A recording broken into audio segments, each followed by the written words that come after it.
Section 3 is all about knowing your lead times, and if you're not sure what lead times as a term stands for, well, this module is for you. We're going to educate you on that. For me, from the time I've spent in the industry, lead time was such a common term. I never even thought to think, and I've got to be careful when I'm talking to different clients and the like, that not everyone knows all the terminology. There's lots of terminology and acronyms in the industry, but it has surprised me at times that not everyone is across this term. So I'm going to dive in and try and put it in simple terms what lead time is and the value and the practical application of understanding what your lead times are. I can actually tell you a quick story. I remember calling into a prominent software provider trying to get reports out of the system for a client, and I was just trying to extract their lead time, which is a very simple calculation I'll show you in a minute. And the consultant on the other end, in the support section, didn't have a clue what the term lead time meant, and even after explaining it, was still completely lost on what lead time was. So it does surprise me, but I've got to be mindful that not everyone will know. So let's dive in and try and understand what lead times are and how and why they're so important to your business. So the first thing is, I want to teach you how to calculate a lead time, and that'll be part of the education process. It's quite simply just a formula. I'm going to break it into 2 steps here. If you went and Googled calculate lead time, you would get a whole lot of complicated formulas and algorithms, but it's really not that hard. It's actually most easily it's easiest to demonstrate with a small sample space of data that we could quickly show you how to calculate lead time, but I want to try and get the concept into your head first. So lead time in its own, so if we're looking at a single booking, the lead time of a booking is quite simply the arrival date minus the date the booking was made. And that may sound backwards to you, but it's mathematically in an equation in Microsoft Excel, dates are considered as numbers. And I guess the further forward the date, the bigger the number. So we take the bigger number and minus it from the littler number, and we're measuring the gap. So if today is the 30th and the arrival for today was booked on the 1st of the month, we've basically got it's probably technically 29, but I'm just going to call it a 30-day lead time. All right? So it's the future date minus the arrival date minus the day that the reservation was made. It was made 30 days prior to arrival. That's lead time, quite simply.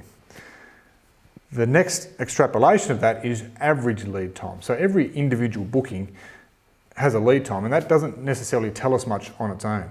What we want to know is that for a given date, for a given block of time, a week, for a given month perhaps, we'd like to know the average lead time. So we want to take the sum of all the reservation lead times.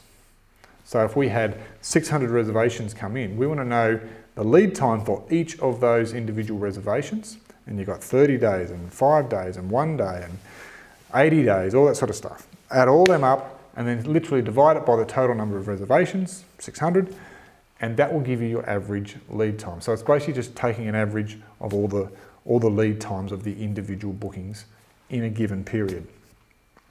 So in a nutshell, that's lead time. Here, let me give you a simplified example. Here's 2 that I've done here that can show you the difference. So I'm talking about simply 5 bookings here. So on the left, in example 1, well, booking 1 was made 1 day out. It had a 1-day lead time.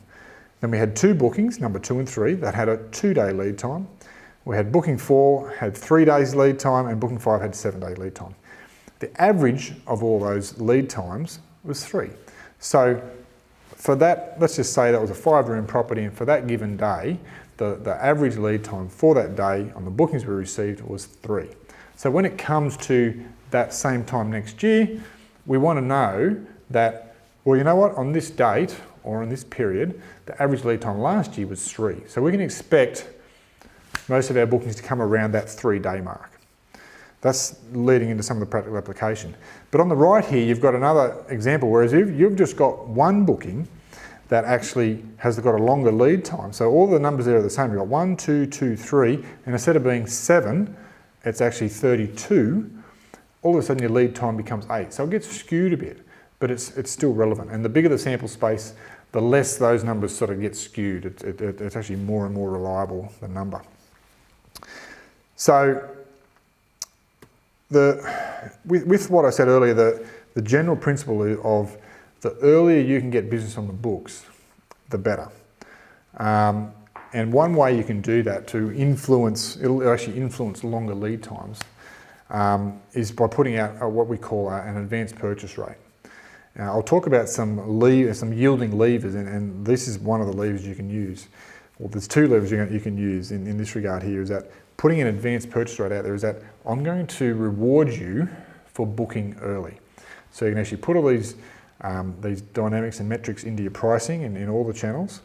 And you can see there, they've actually got a direct comparison.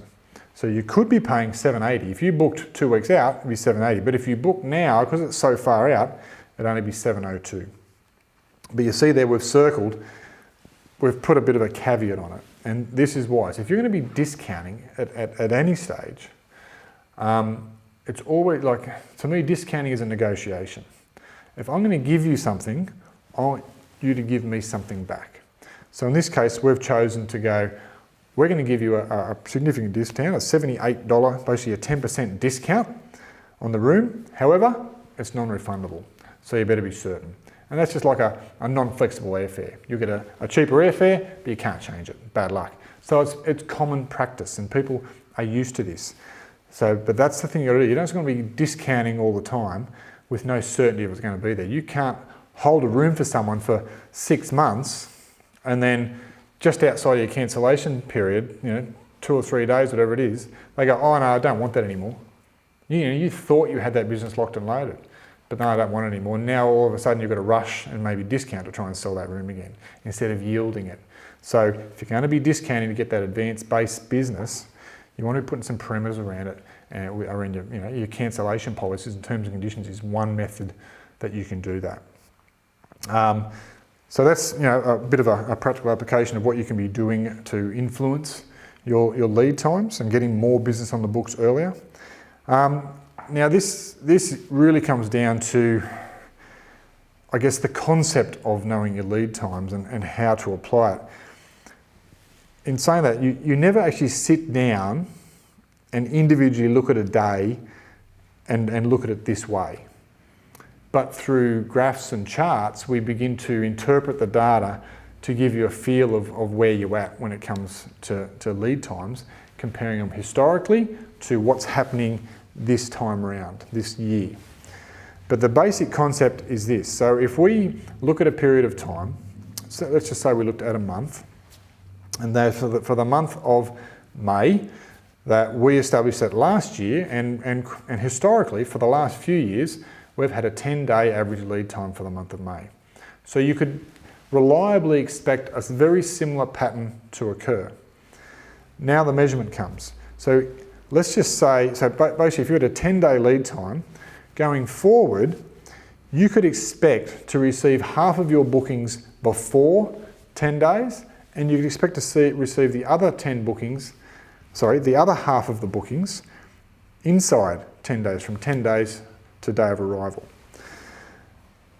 So the example I'm going to provide, to put some numbers around it, is let's just say you run a 100-room property and you are forecasting an 80% occupancy. You think, well, that's where I think we're going to end up. At the end of the day, what we're trying to achieve here is sell 80 rooms. Now, of course, we'd love to sell 100, but sometimes you just got to be real and say, well, we're not going to sell on that day. So the target is 80 rooms. Therefore, based upon the lead time of 10, we should have sold, by the time we get to 10 days out, we should have sold 40 rooms. And then in those last 10 days, we should sell the next 40 rooms. The measurement comes when you can say, you know what, we've already sold 60 and we're 10 days out. that means you're ahead of the curve. That means you're in a stronger position to perhaps increase your rates a little bit. Now, you don't increase the rates to the point where you don't sell your 80 rooms, but perhaps you're better off selling 75 or 76 rooms at a higher rate.